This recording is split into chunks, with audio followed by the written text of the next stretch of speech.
Thank you for inviting me over. This morning we talked about e-commerce policies by the government. We talked about how to prevent internet fraud. Today I'll talk about something interesting. For the past 9 years, I've been talking about selling danggit and pusit on the internet. Today I'll be talking about something more prestigious. We'll talk about the importance of trust marks. We'll talk about trust-building strategies and how you can use it to increase conversion rates. Okay, we'll work on a premise that you are a business owner. You have a website. You have a great product or service. You have significant traffic. You've done your marketing, you've built your community, you did online ads, and the rest. However, there's still no sale. At this very moment, people are leaving your website without buying a thing. According to Ari Galper, out of 100 people that goes to your site, 1 buys and 99 leave. Why? What's missing? You need to build trust. In 2006, I represented the Philippines in Taipei. There's an event organized by APEC. The title of the event is the contest is Best Practices in E-Commerce. During that time, this was my entry. I coined the framework. I called it the 4 pillars of e-commerce.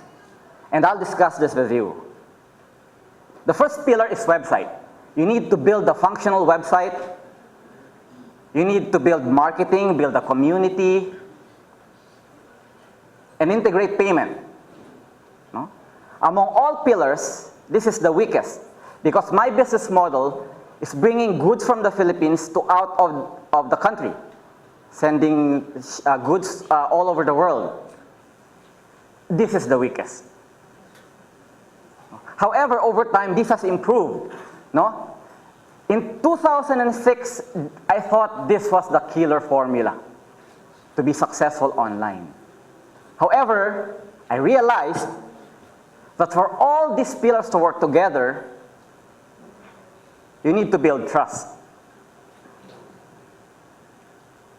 In 2008, November, a new baby was born. With all these realizations and learnings, we thought about building a trust marks. No? We call ourselves now trust mark providers. No? We call the brand Sure Seal.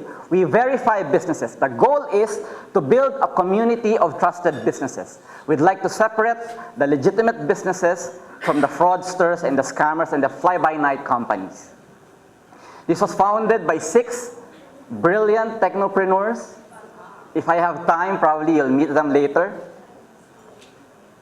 Let me define what a trust mark is. A trust mark is any certificate, symbol, sign provided by a third party that aims to enhance people's trust into a certain product, service, relationship, information provider, or piece of information perceived as being trustworthy by the organization issuing the trust marks or the trust mark provider. It aims to enhance the ability of people to evaluate the trustworthiness of information, services, or products. These are examples of trust marks. Actually, there are 3 types of trust marks: privacy, identity, and security. BBB is an example of privacy and identity. Trust mark, Trust E is another one. VeriSign is an example of a security trust mark. HackerSafe is another one. Why are trust marks important? First, it shows instant proof that you are a legitimate business. Lets your customers know that your claims are authenticated by a trusted third party. It promotes your business by being in the company of other trusted businesses. Eventually, we'd like to grow the community. You'd turn visitors into loyal paying customers. There's a study done that by just putting a trust mark, you'll increase your online sales by at least 10%. You leverage the reputation and goodwill associated with Sure Seal. Did you know that over 182 million websites worldwide? How will you stand out? On the internet, nobody knows you're a dog. You've been doing business with somebody you don't see. That's why the importance of trust on the internet is very critical to your success. I'm sure you've heard a lot about internet frauds happening worldwide. No? So, what do we do? Where do we go from here? I've formulated 8 trust building strategies. No? It's listed here. Note that by just putting a trust mark, it addresses 5 of these strategies already. You build brand strength, privacy, security, advice, and community. With a trust mark in your site, you'll only need to focus on navigation, order fulfillment, and absence of errors. All of this are all just the development of the website. Did you know that people will refuse to buy from a company they do not trust? Out of 100 people, 81 said that they will not buy from a company they don't trust. Agree or disagree, trust is the most important consideration I make, more important than price and quality when I consider who I do business with. 85% agreed. And more studies, 88% of online shoppers say it's important to include the trust marks. 79% of online shoppers expect to see trust marks on websites, homepage. 70% of online shoppers terminated a transaction because they did not have confidence in the transaction.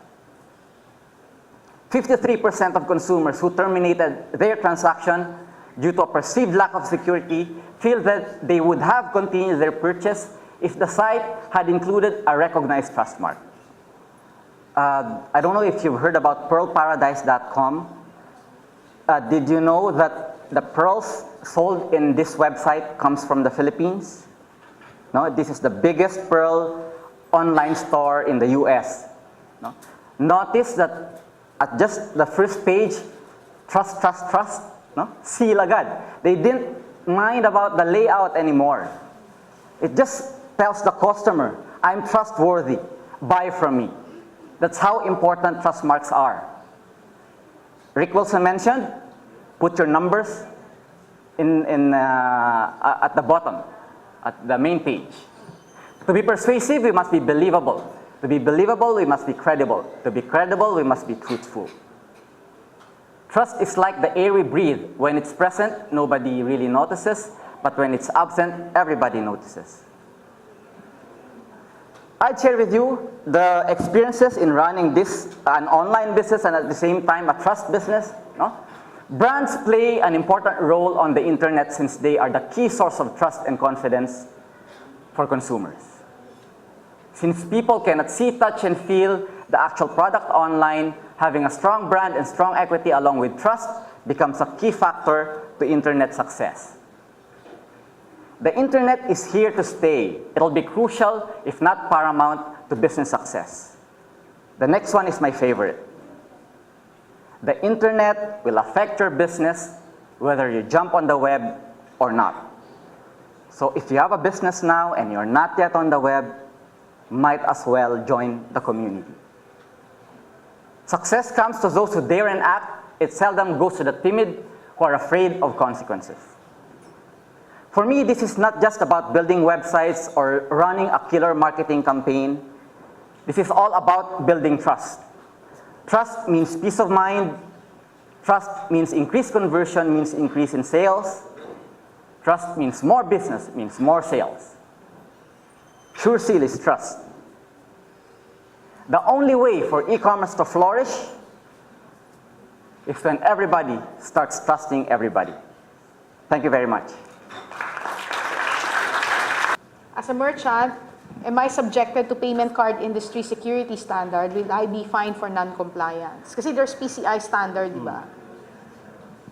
Or do you want? Ako na lang sumagot. Ako na lang sasagot.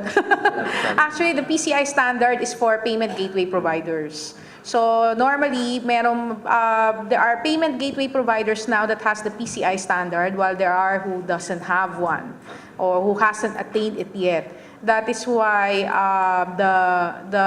all of these online payment providers are now working so that they can earn the PCI standard, so that their merchants will be, how do you call it, will be more secured because they follow a process. And PCI requires an entity to go through audits, I think, for every 6 months. That's why it is a very expensive compliance standard, because they go through a lot of audits, from security to privacy, among others. As far as merchants are concerned, it's really up to them as to what type of security do they want to implement. For those who have user registration and logins, what others have done is they get a VeriSign seal, so that to be able to implement HTTPS, and at the same time to show that they really have a process, or it's a secured process.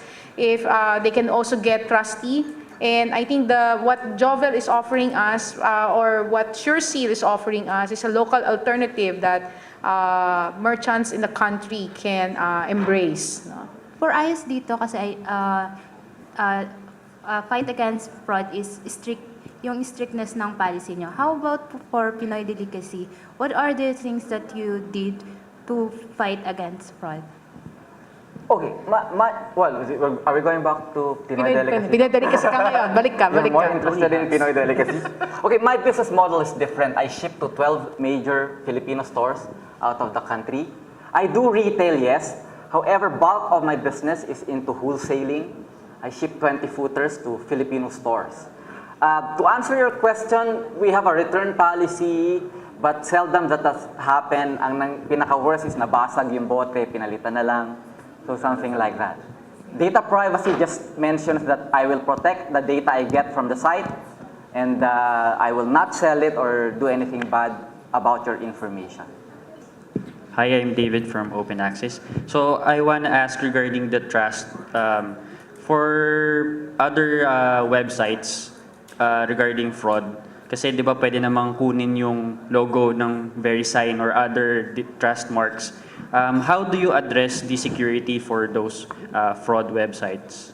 Okay, for those who have been on the internet business and has been familiar with mga trust marks, you click it eh. Pag click mo yon, you see a certificate, no? That is thrown to a secure server. So hindi nagagaya yon. So malalaman mo fraudulent yan if you click on that and then walang pinuntahan. Yeah. So usually when you click that, it shows a certificate that we verified this business, we've checked the documents and the rest. When they claim they're the first, we verified that. So it's thrown to a server na hindi pwedeng magaya. Follow-up question lang. Kasi, for example, other buyers doesn't know that kailangan i-click. So, do you do any security measures on how do you act regarding certain? Simple. Nilagyan namin sa ilalim, click here. Okay. Okay. There's a click here portion right now. Actually, right now, we need to put it. It's a discussion nga with the team. Correct. Kasi sabi ko, hindi yata bagay na may click here, pampasira sa logo. In the Philippine setting, we need to put it. We do that as well. Alright.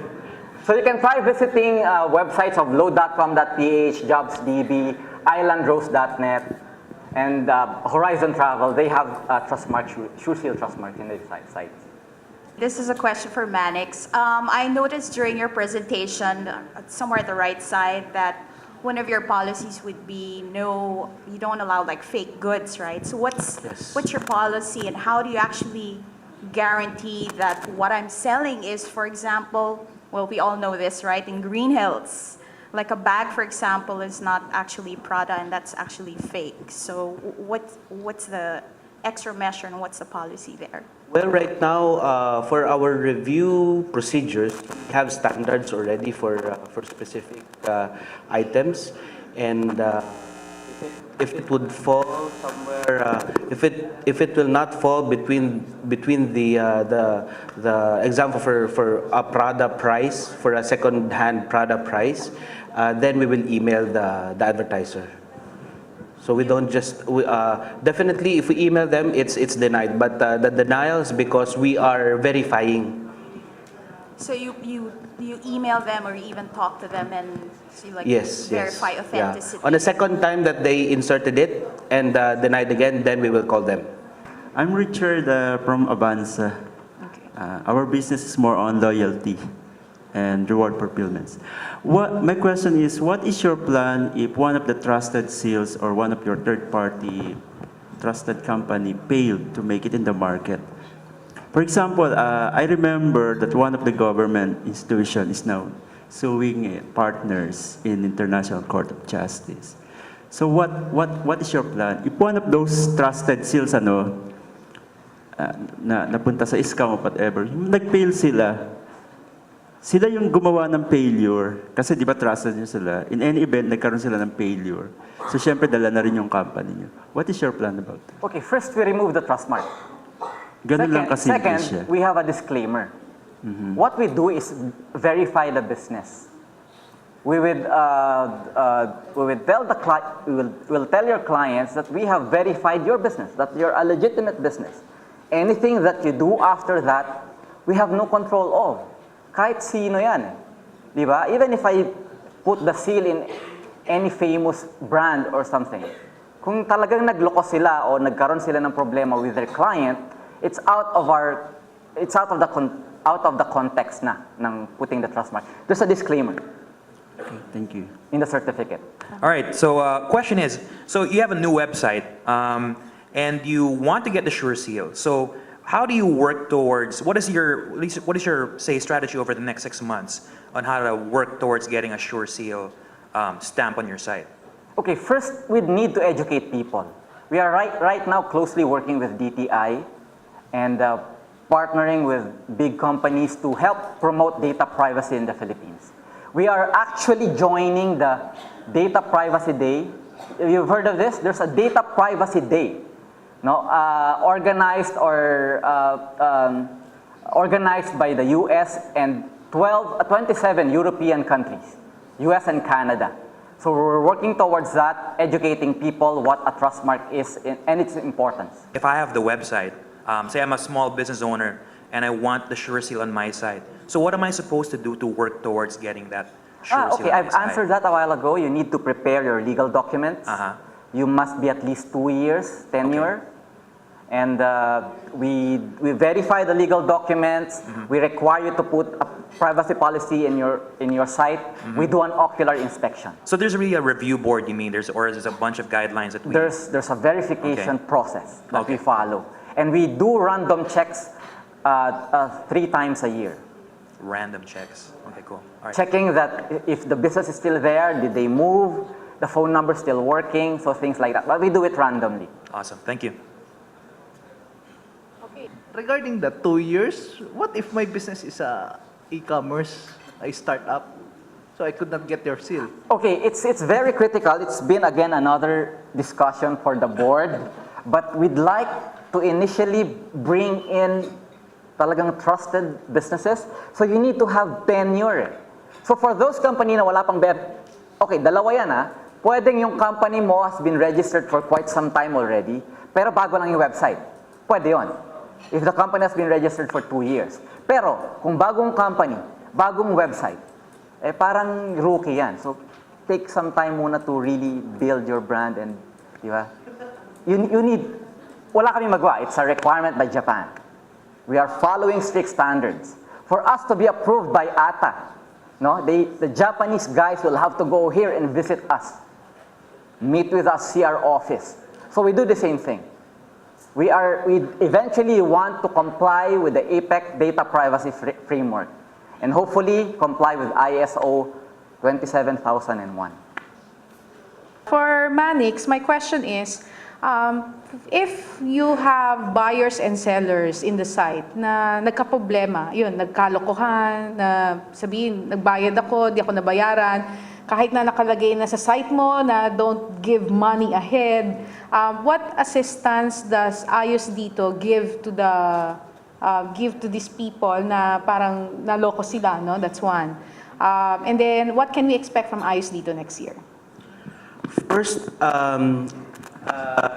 because By the very premise of the buy and sell being just between the buyers and sellers, the most that we can do is actually get a formal complaint, no, from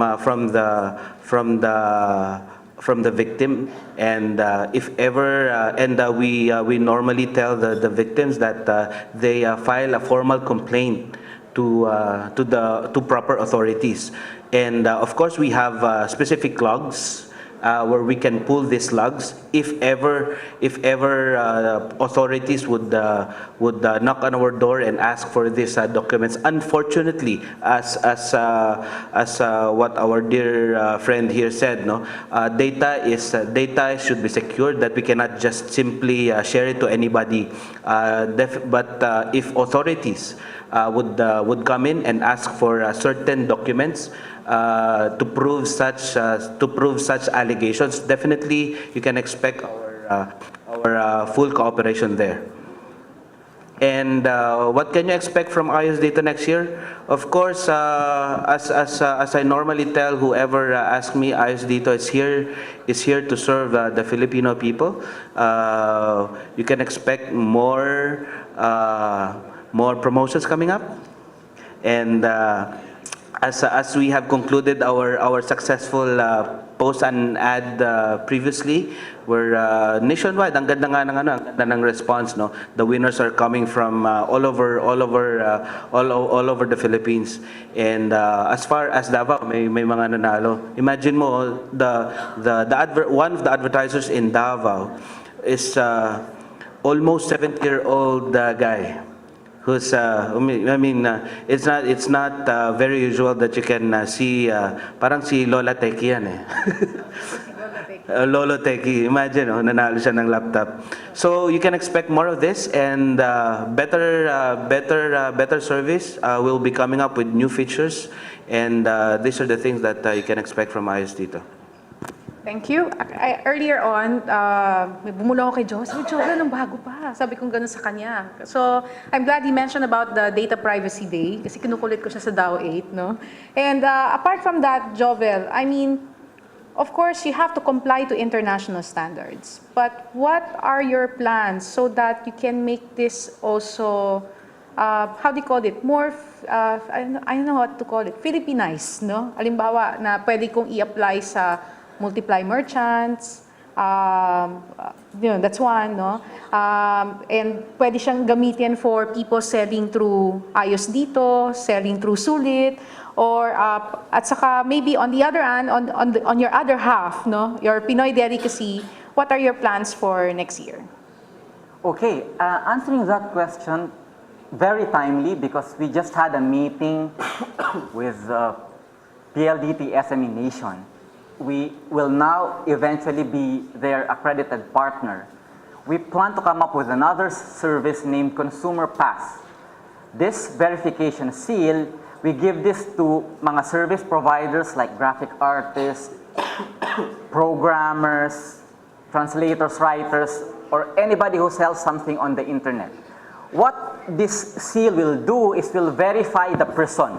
Will verify the individual, his claims when he says he's a doctor, will get the credentials when he say that he lives here, we'll go check that, and then we put you the seal. So again, we are moving forward. We are now into that level where we would like to give and verify each and every member of the community, especially in the online business, to be verified and be part of the online community. I'd like to make mention also that being an accredited member of SureSeal, you are also part of, there's what I call the Dispute Resolution Network.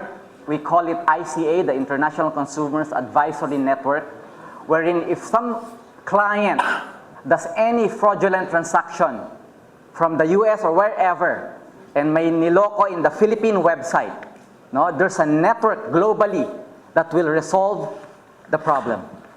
No, you'll be part of that network, and it will be thrown to the right agency to address the issue. Okay? For Pinoy Delicacy, as I've been appointing new distributors. Hopefully, Again, my dream, like they say, dream big dreams. It makes you unstoppable. I'd like to put up a Pinoy delicacy store in major countries in the world. So hopefully I can do that, but it's a dream. Still a dream right now. Thank you very much, Manix and Jovel.